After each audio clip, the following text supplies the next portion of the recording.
Wonderful Hive staff. The purpose of this video is to clarify and unify our communication and expectation of students having the integrity to be in the halls at the appropriate times and with the appropriate permissions.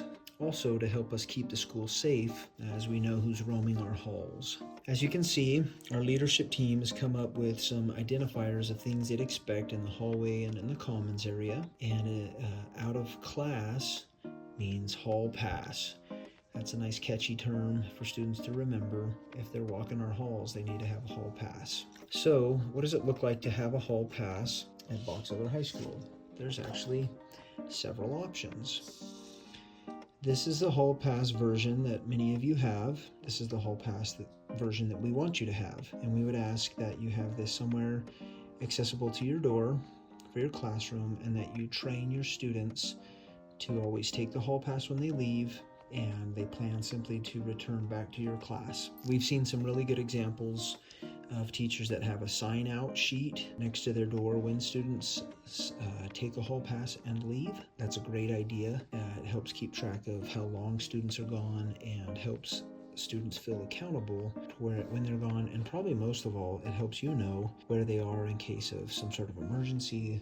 We've got our backs covered for safety. So if you lose these or misplace these, that's a frowny face. However, it's worse to lose or misplace these and not have one. So if you don't have a hall pass, we need you to have one so your students have the ability to walk the halls out of class with a hall pass. Another version of a hall pass is a check-in, check-out slip that is produced by the office, and these are just printed off. When the secretaries input it into the computer, you can see there's the student name and the date and the time of day. That's something you'll want to verify. But if they come into your class late, you can judge based on the time they arrived, based on the time they came through the office. Or you may see this note brought to you by an office aide as an excusal note for a student to leave. So if you see a student in the hall with one of these notes, this would be considered a hall pass. Another hall pass that you're going to see is a call slip from the office. Often these are brought to the classrooms when the front office needs to talk to a student. So you'll see on there the student name, and then it should have the room number that they've come to you, and sometimes the teacher name, and then the date, and you'll see that it'll indicate one of these check boxes, and then it'll also indicate one of these check boxes. Please notice that it is the teacher's job to write the leaving time, okay? And if you'll just take a moment to write this leaving time and then put your initials, that allows us to know how long approximately it took that student to get from you to us.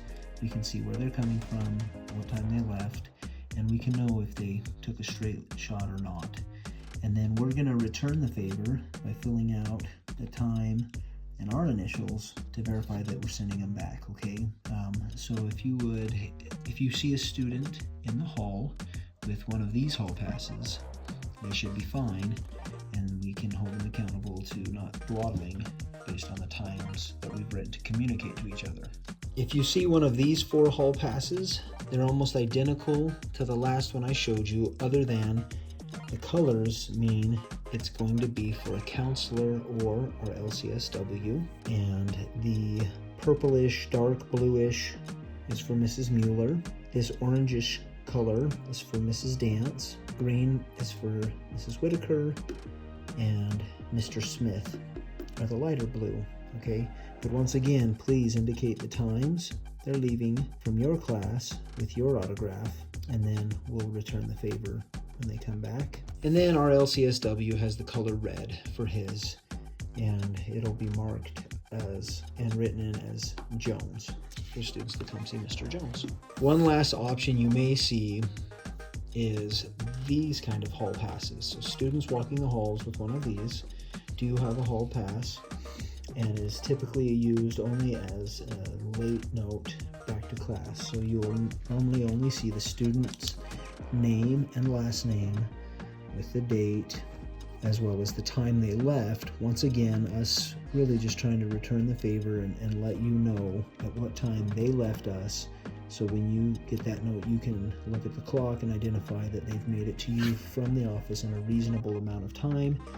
And then an autograph by whoever sent it. And typically these will come from one of the receptionists or secretaries up front.